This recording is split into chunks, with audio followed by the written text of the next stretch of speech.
The massive alien ship hung in Earth's orbit like a silver teardrop. It had appeared 3 days ago, causing panic until it broadcast peaceful messages in every human language. Now, Captain Frank Miller stood in the United Space Command's meeting room, straightening his uniform before Earth's first official contact with alien life. "Ready, Captain?" asked Lieutenant Susan Carter, her dark hair pulled back tightly. "As ready as anyone can be to meet aliens," Frank said with a small smile. A flash of blue light filled the room, and 5 creatures appeared. They were tall and thin, with pale blue skin and large, dark eyes. They wore shimmering robes that seemed to change color with every movement. The tallest alien stepped forward. "I am High Administrator Zolver of the Galactic Council. We greet Earth with peace." Frank moved forward and bowed slightly. "Captain Frank Miller of Earth's United Space Command. We welcome you to our world." The aliens looked around nervously. One of them held up a small device that beeped constantly. "Is something wrong?" Susan asked. Zolver's large eyes blinked rapidly. "We are ... surprised. Our readings indicate this planet is a Class 0 Deathworld, the most dangerous classification possible." Frank and Susan exchanged confused looks. "Your gravity is crushing. Your temperature variations are extreme. Your atmosphere contains corrosive oxygen. Your wildlife is aggressive. Your weather patterns are violent. Your radiation levels are concerning. And yet ... you live here." Frank tried not to smile. "This is just home to us." The aliens whispered among themselves. A smaller alien with greenish-blue skin approached with obvious caution. "I am Ambassador Neela. If I may ask ... how do you survive here?" Susan stepped forward. "We evolved here. Our bodies adapted to Earth's conditions over millions of years." The aliens seemed shocked by this answer. Their devices continued to beep and flash. "Perhaps we could discuss why you've come to Earth," Frank suggested, gesturing to the conference table. The aliens sat down carefully, as if afraid the chairs might break. Zolver placed a small crystal on the table that projected a holographic map of the galaxy. "The Galactic Council unites over 300 species across this region," Zolver explained. "We discovered your world during routine exploration. When we classified your planet, we assumed it was uninhabited. No council species could survive here without extensive protection. Yet here we are," Frank said. "Indeed, and that makes you unique." Zolver's voice held a mixture of fear and fascination. "We would like to invite humanity to join the council." Frank felt a surge of excitement. This was bigger than he had imagined. "That's a generous offer. What would membership involve?" "Trade, cultural exchange, technology sharing, and protection. But first ... Zolver hesitated. "We would help relocate your people to a more suitable world, a planet where you would not suffer." Susan frowned. "Suffer? We don't suffer here. This is our home. But the conditions?" Ambassador Neela gestured around. "Your species lives under constant stress. Your bodies must work extremely hard just to survive." Dr. Alan Jackson, the expedition's exobiologist, had been quiet until now. "I think we have a misunderstanding. What's stressful to your species is normal to ours. We're adapted to Earth." The aliens conferred quietly. Frank noticed they kept looking at the humans with what seemed like pity. "May I ask about your homeworlds?" Susan asked. Neela responded. "Most council species evolved on Class 4 or 5 worlds. Stable temperatures, low gravity, minimal weather variation, no tectonic activity, filtered radiation, and careful ecological balance." "Sounds boring," Frank said, then quickly added, "I mean, very peaceful." Zolver's expression was hard to read, but his tone became formal. "We respect your attachment to your world.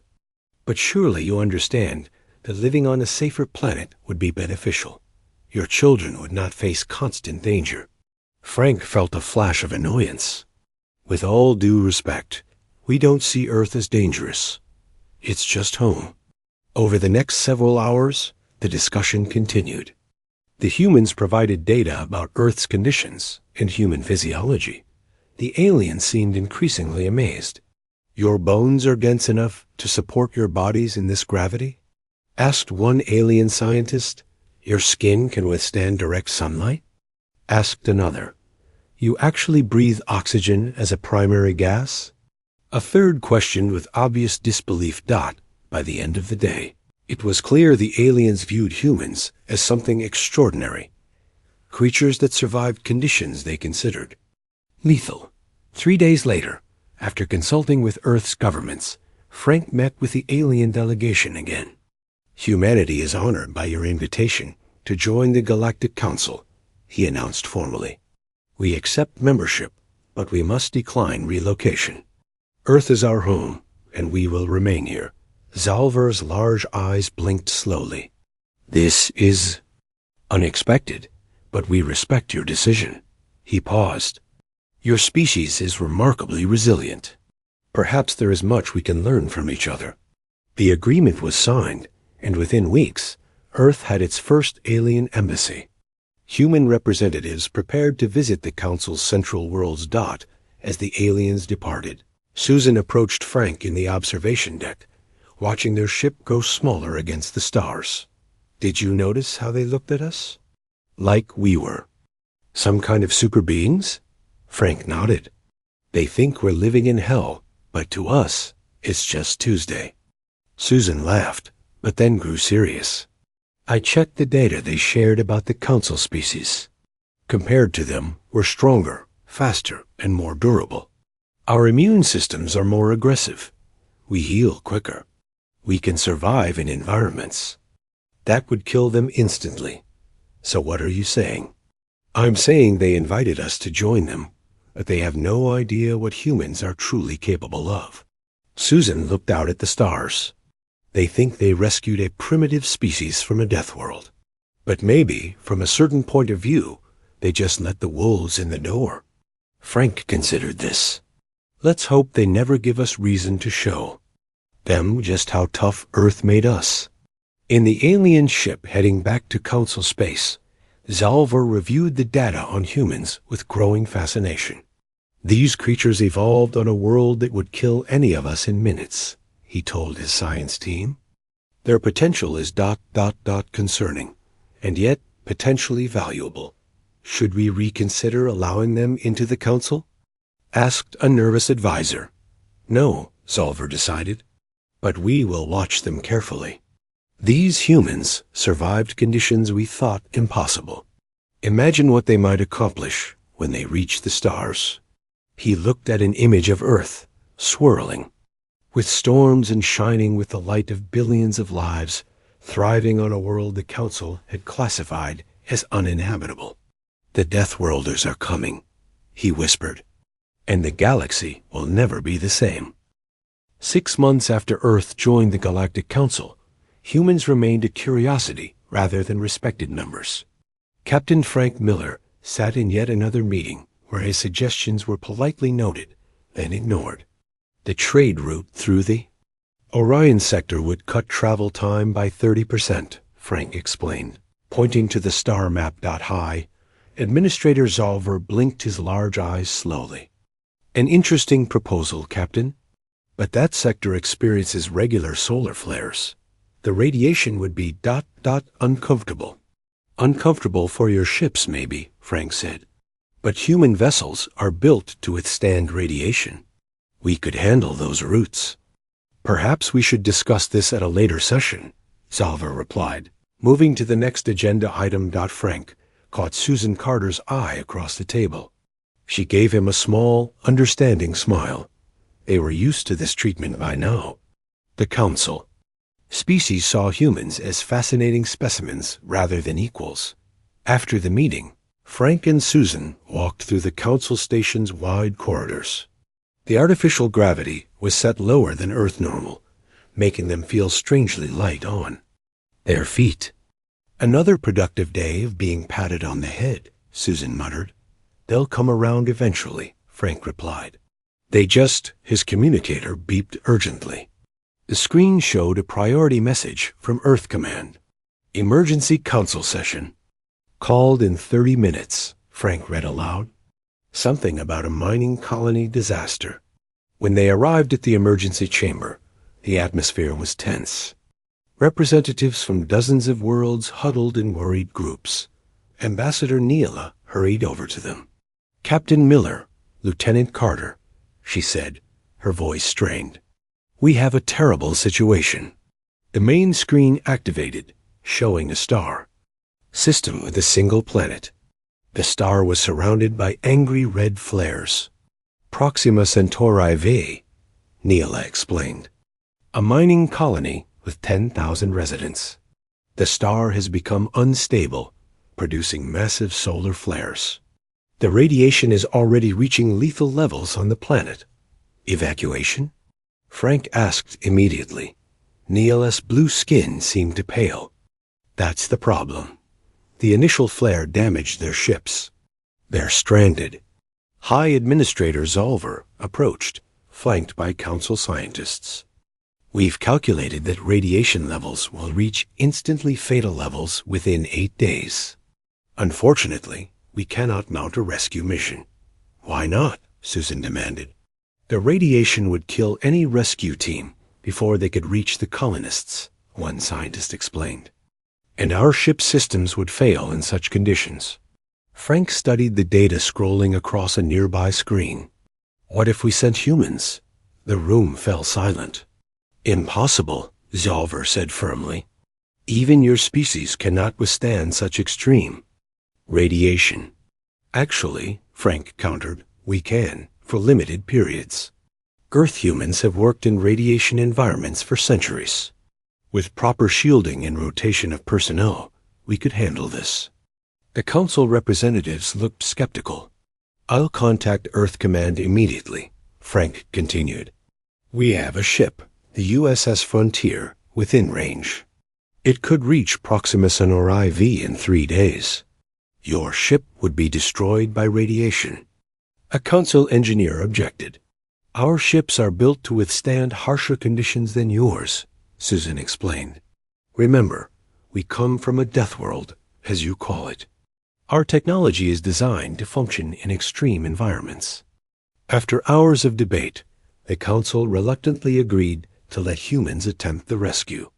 No other options existed, and they couldn't abandon 10,000 lives. 3 days later, the USS Frontier approached Proxima Centauri V. From the bridge, Commander Peter Walsh watched the angry red star spitting solar flares into space. Radiation levels rising, reported Officer Greg Martinez at the science station. But still within our operational parameters. Take us into orbit, Commander Walsh ordered, and contact the colony. The main screen flickered to life, showing an alien with gray-green skin. Behind him, other aliens rushed about in what appeared to be a command center. This is Zixtara, colony administrator, the alien said. We did not expect rescue. The Council said it was impossible. Humans specialize in the impossible, Walsh replied with a smile. We're sending down shuttles immediately. Prepare your people for evacuation. The first team to land on the planet's surface was led by Major John Winters. As they stepped out of the shuttle, their radiation meters immediately began to beep warnings. Levels are high, Winters noted calmly. But we can work in these conditions for 6 hours before rotation.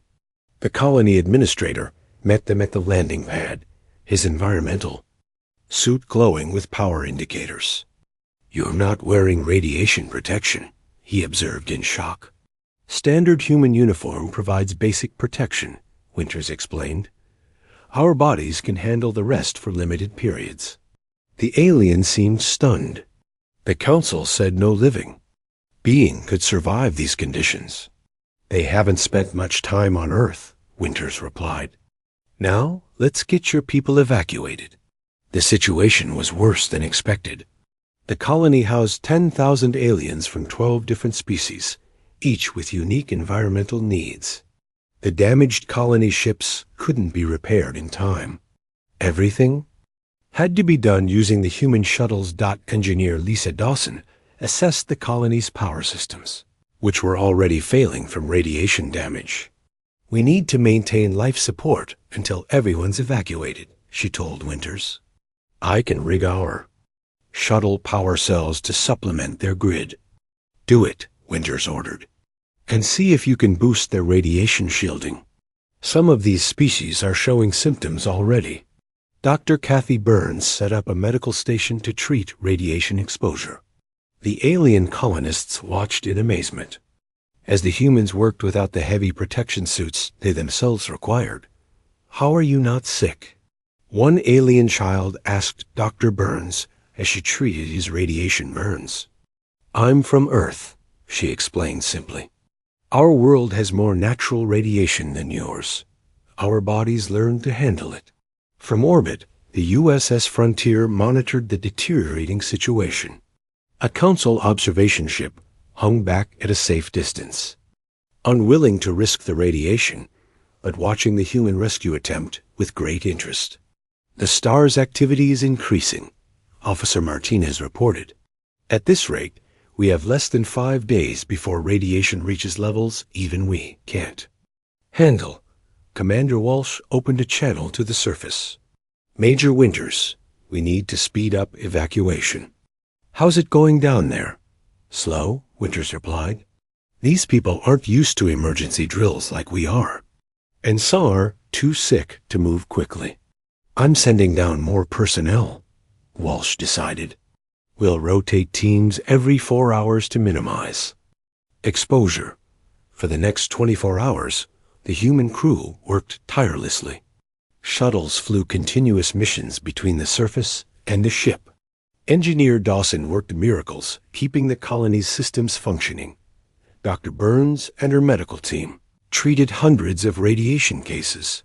The Council observation ship maintained constant communication, its crew watching in disbelief as humans worked in conditions their science had deemed unsurvivable. "Your people show no signs of radiation sickness," a Council scientist noted during one transmission. "How is this possible?" "We're built differently," Commander Walsh explained. "Earth's background radiation is higher than most Council worlds. We've adapted." By the end of the second day, nearly 3,000 colonists had been evacuated to the USS Frontier.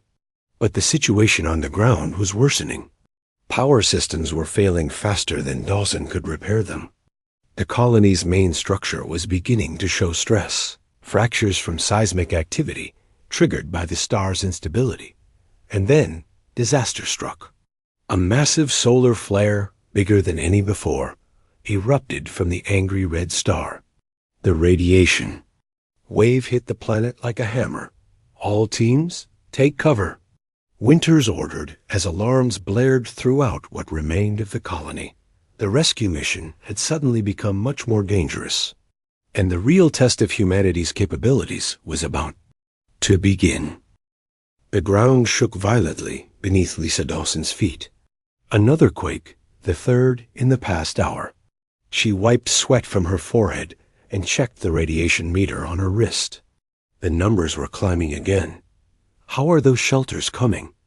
Major John Winters asked through the radio. "Almost done," Lisa replied, watching her team convert mining equipment into makeshift protection domes. But these quakes aren't helping. Outside the mining colony's main building, Council observers huddled in their protective suits. Even with their advanced technology, they struggled in conditions humans found merely uncomfortable. Ambassador Trelvok approached Lisa, his environmental suit glowing with power indicators. "Engineer Dawson, our sensors indicate radiation levels are becoming lethal. We must abandon this section." Lisa shook her head. "Your definition of lethal is different from ours.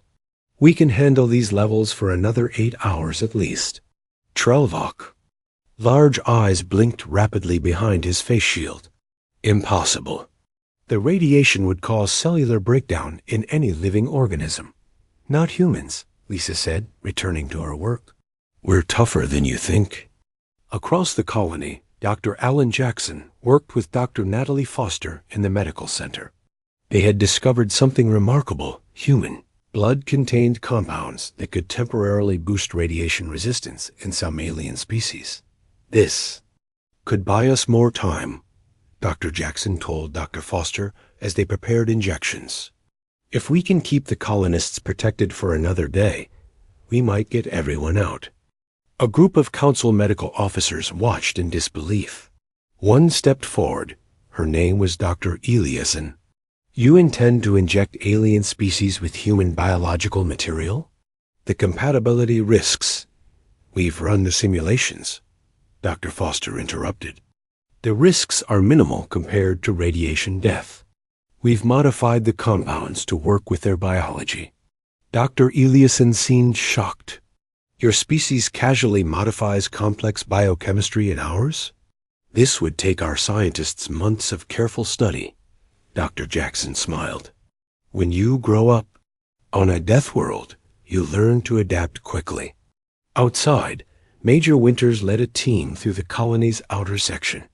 The buildings here were already showing cracks from the quakes. His team moved quickly, searching for anyone left behind. Major, you should see this, called Sergeant Eric Rodriguez, a combat engineer. He pointed to a building that housed the colony's geothermal tap. The structure was on the verge of collapse. Winters assessed the situation rapidly. If that tap ruptures, we lose power to the whole colony. Rodriguez, get your structural reinforcement team here now. Sir, Rodriguez hesitated. The radiation levels inside that building are beyond safety limits. Winters checked his own meter and nodded. Noted. I'll go in myself. Council Safety Officer Qualeth, who had been observing nearby, stepped forward. An alarm. Major, my instruments show that building has radiation levels that would kill any living being in minutes. Your living beings, maybe, Winters replied, checking his equipment. But I'm from Earth, remember? Without waiting for a response, Winters entered the building. Inside, the geothermal controls were failing. Working quickly, he stabilized the critical systems and reinforced key structural points until Rodriguez's team arrived with proper equipment. When Winters emerged 20 minutes later, Qualeth stared at him in silence. Finally, the alien spoke. You should be dead. Winters shrugged. Not today. Back at the command center, Captain Frank Miller argued with the council representatives. The latest data showed the star's activity increasing faster than predicted. We need more ships, Miller insisted. At this rate, we won't evacuate everyone in time. High Administrator Zolver shook his head. Captain, we cannot risk more vessels. The radiation would damage their systems beyond repair. Then give us the ships and we'll fly them, Miller countered. Human pilots. Impossible. You cannot. A massive quake interrupted them, stronger than any before. Alarms blared throughout the facility. Emergency! Emergency! Officer Greg Martinez's voice came through the speakers. Mine shaft collapse in Section 7. Hundreds trapped. The council representatives looked at each other in defeat. Ambassador Niela spoke softly. The mine is in the highest radiation zone. No rescue is possible now. Miller's face hardened. Watch us. Within minutes, a human rescue team assembled. Lisa Dawson had already reprogrammed mining drones to dig through the collapse. Dr. Foster prepared medical kits designed for radiation exposure. Sergeant Rodriguez gathered structural reinforcement equipment. The council observers watched in stunned silence as the humans prepared to enter conditions their science classified as certain death. You cannot survive this, Mining Director Qualeth said, almost pleading. No species can function in such conditions. That's where you're wrong, Lisa replied, checking her equipment. Humans evolved on a world you call a death world. High Radiation? We've dealt with it for thousands of years. We've adapted. The human team entered the mine shaft as the council representatives watched through remote sensors. What they witnessed changed their understanding of humanity forever. The humans worked tirelessly in conditions that would kill any council species within minutes. They dug through collapsed tunnels, reinforced failing supports, and treated injured colonists on the spot. Their bodies seemed to function normally, despite radiation levels that should have caused immediate cellular breakdown. In the medical center, Dr. Jackson made another breakthrough. Their immune systems are responding to our treatment, he told Dr. Foster. The colonists can withstand the radiation for another 12 hours with these injections. Dr. Eliasson watched in amazement. Your medical science accomplished in a day what would take us years of research. Necessity, Dr. Foster replied. On Earth, you adapt or you die. As the day progressed, the council representatives began to see humans differently. These weren't just curiosities from a hostile world. They were something unprecedented, a species that thrived in conditions others found lethal. Ambassador Trelvok approached Captain Miller as the rescue continued. We have underestimated humanity, he admitted. Your people are doing the impossible. Miller shook his head. Not impossible. Just difficult. There's a difference. Indeed, Trelvok said thoughtfully.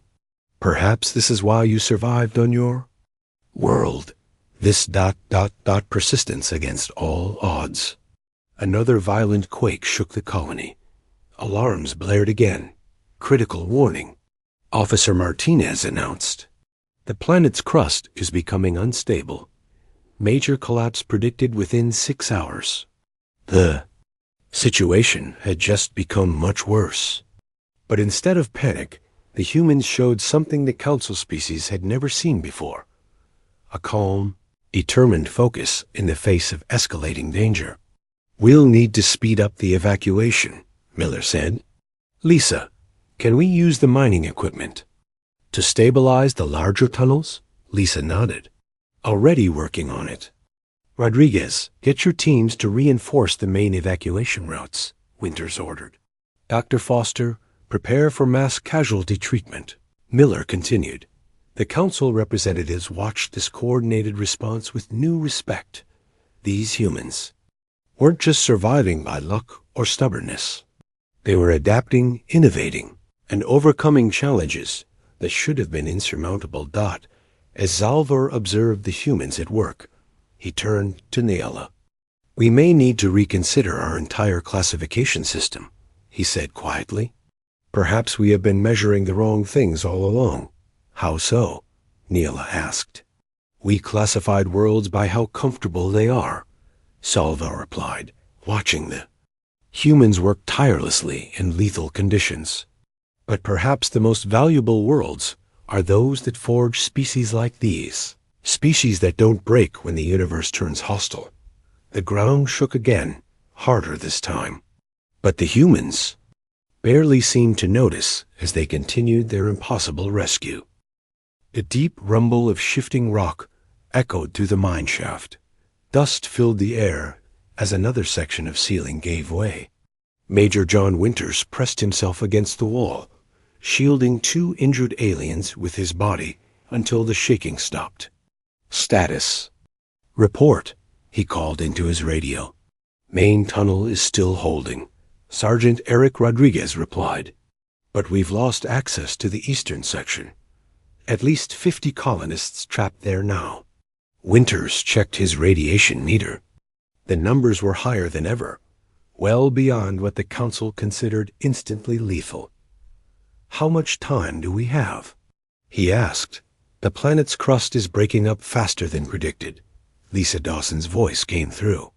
Dr. William Grant says, we have maybe 4 hours before total collapse. Winters looked at the frightened aliens huddled in the tunnel. Their environmental suits were failing, and many showed signs of radiation sickness, despite the treatments Dr. Foster had developed. We need to try something new, he decided. Lisa, I need your biggest drilling equipment at the north entrance. Rodriguez, bring all the structural reinforcement we have left. Above ground, Captain Frank Miller faced the council representatives in the command center. The holographic displays showed the deteriorating situation beneath them. You must order your people to retreat, High Administrator Zalver insisted. The conditions exceed all survivable parameters, even for humans. Miller shook his head. We? Don't leave people behind. Not even when the situation looks impossible. This isn't about courage, Councilor Zexenar said. It's simple physics. The radiation levels are climbing exponentially. The planet is literally tearing itself apart. Then we work faster, Miller replied. In the medical center, Dr. Kathy Burns treated a steady stream of injured colonists. Many of the aliens were shocked to see humans working without protective suits. How are you not sick? Asked a young alien as Dr. Burns bandaged his arm. Our bodies can repair radiation damage better than yours, she explained simply. We evolved with more natural radiation on our world. Dr. Alan Jackson entered, carrying new batches of the radiation treatment. We've improved the formula, he told Dr. Burns. This should buy the colonists another 6 hours of protection. Outside the medical center, Lieutenant Olivia Russell worked to maintain communications despite the increasing interference from the solar flares. Her equipment, modified on the spot to handle the extreme conditions, kept the rescue teams connected when all Council technology had failed. Your technology is so primitive, observed an alien technician watching our work. And yet it functions, where our advanced systems cannot.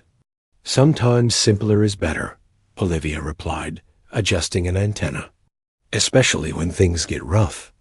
Back in the collapsing mine, Winters led his team through increasingly dangerous conditions. The tunnels were hot, filled with dust, and bathed in radiation that made their meters shriek warnings.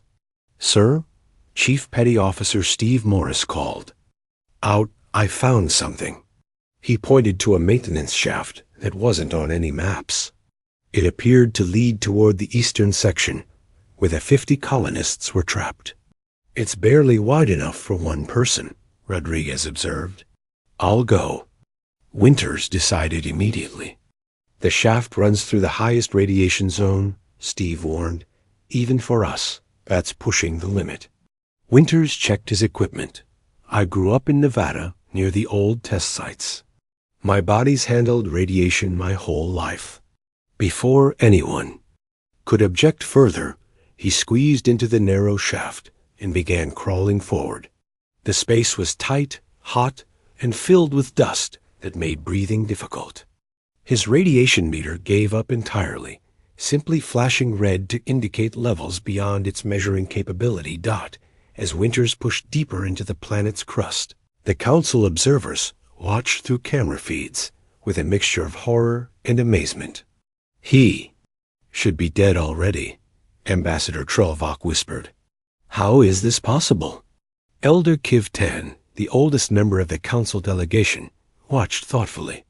In my 300 years, I have never seen anything like these humans. Perhaps we have been wrong about what makes a species truly advanced. After 20 minutes of crawling through conditions that would kill any Council species instantly, Winters reached the trapped colonists. They stared at him in disbelief as he emerged from the shaft without even a protective suit.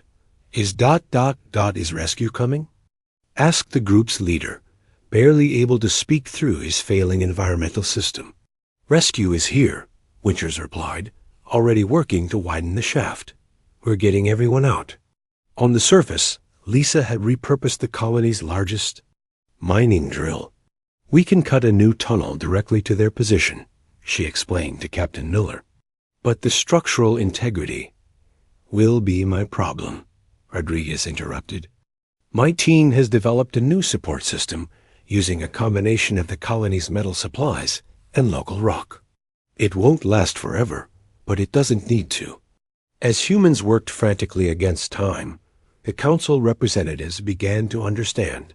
What they were witnessing These creatures, from a world so hostile that no council species could visit without extensive protection, were not just surviving, but thriving in conditions their science classified as unsurvivable. Their bodies are adapting to the increasing radiation, Dr. Eliasson reported, scanning the human rescue workers. Their cellular repair mechanisms are accelerating. They're actually getting stronger in response to the stress. High Administrator. Zolver watched in silence.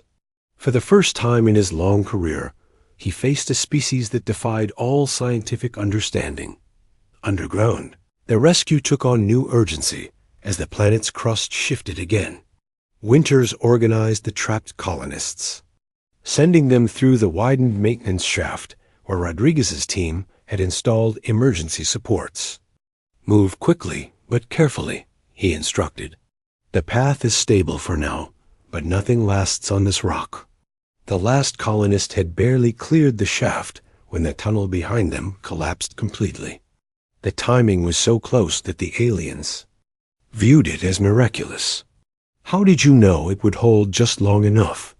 The colony leader asked Winters. We didn't, he admitted. We just knew we had to try. As the final evacuation began, Lisa's team made a disturbing discovery. The planet's deterioration had accelerated beyond all predictions. They now had less than an hour before total surface. Collapse. We need to get everyone to the ships now, she told Miller over the radio. The whole colony is going under. Miller turned to the council representatives. We need all ships ready for immediate departure. For once, there was no argument. The council members had witnessed enough to know that when humans gave warnings, they should be heeded. As the evacuation ships prepared for launch, Dr. Burns and her team worked frantically to stabilize the most critically injured colonists.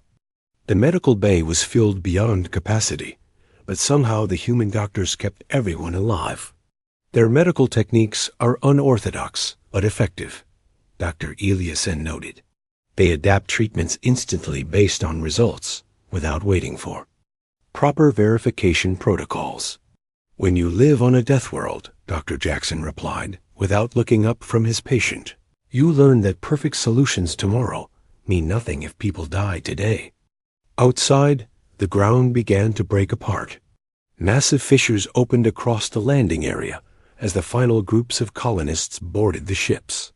Captain Miller stood at the entry ramp of the USS Frontier, counting as his people returned from their rescue missions. When Winters emerged from the mine with the last group of survivors, a cheer went up from the human crew. The council observers watched in silence, their understanding of the universe fundamentally altered by what they had witnessed. As the ships lifted off, the planet's surface collapsed behind them. Through the viewports, everyone watched as the mining colony disappeared into a sea of molten rock. They had escaped with less than 5 minutes to spare. In the USS Frontier's bridge, Miller turned to Zolver. All personnel accounted for.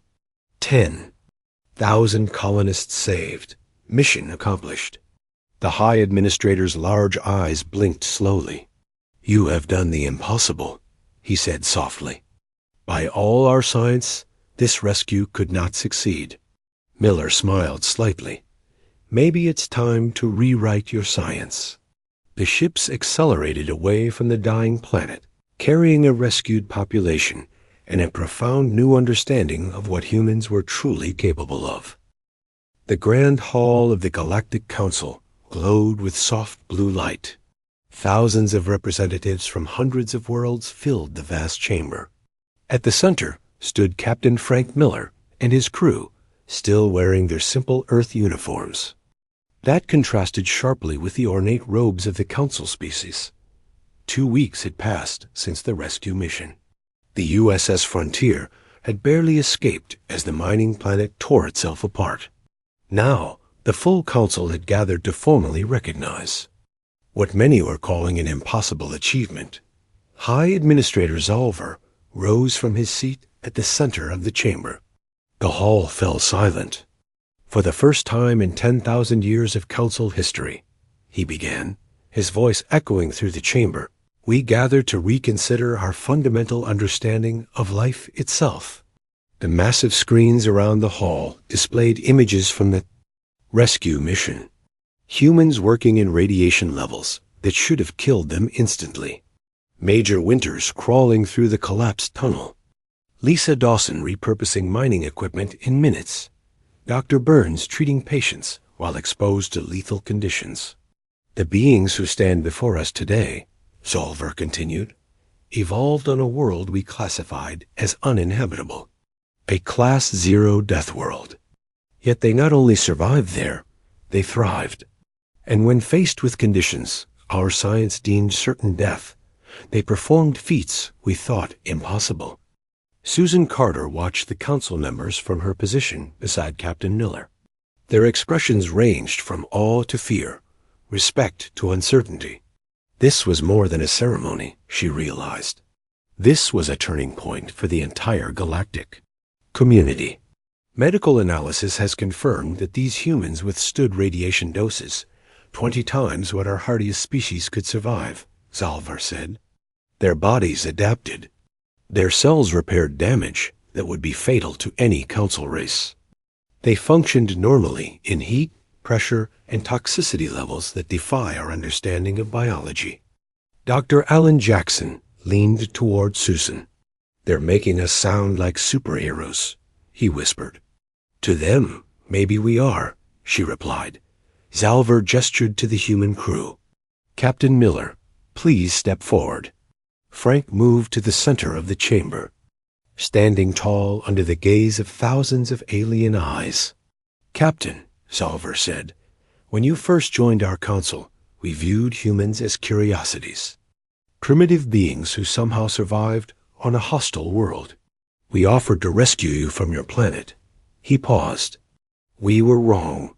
It is you who rescued us and taught us a profound lesson. From her seat among the senior council members, Admiral Patricia Wong watched with satisfaction. As Earth Force commander, she had argued for months that humans deserved more respect in galactic affairs. Now, finally, the council was beginning to understand. In recognition of humanity's unique capabilities, Zolver continued, the council has unanimously voted to create a new classification.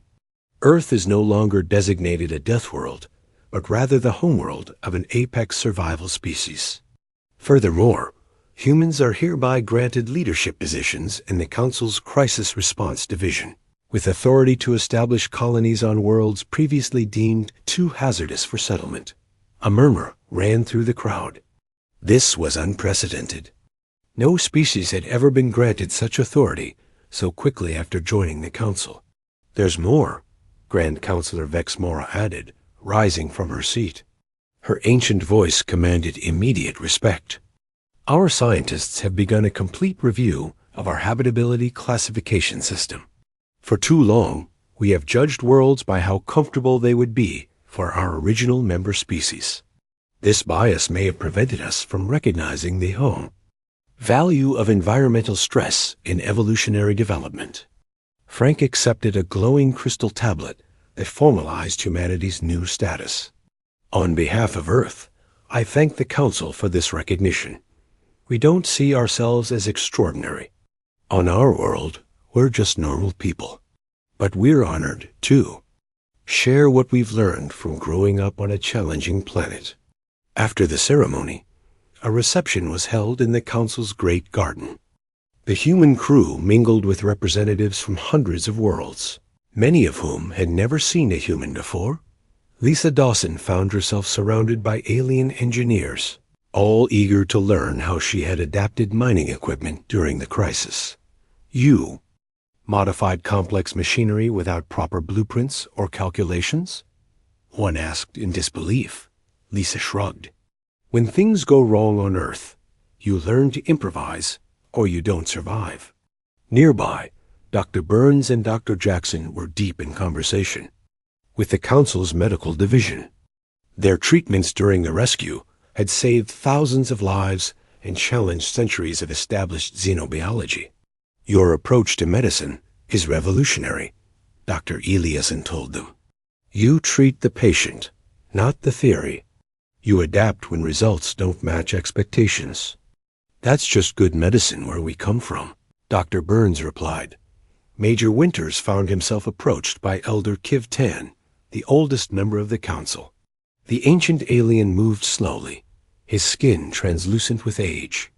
Young human, Kivton said softly, I have lived 300 years and thought I understood the patterns of life in our galaxy. You have shown me how limited my vision was. Winters smiled respectfully. Sometimes it takes a new perspective to see things differently. Indeed, the elder agreed. I have a question, if I may. When you entered that maintenance shaft, the radiation levels were beyond fatal. You must have known this. Why did you proceed? Winters considered this. Where I grew up on Earth, we had a saying, the only impossible task is the one you don't try. Maybe we can do things your people can't, because we never learned we weren't supposed to be able to do them. Across the garden, Captain Miller and Susan Carter stood with Admiral Wong, watching their crew interact with the galaxy's most powerful beings. This changes everything, Wong said quietly.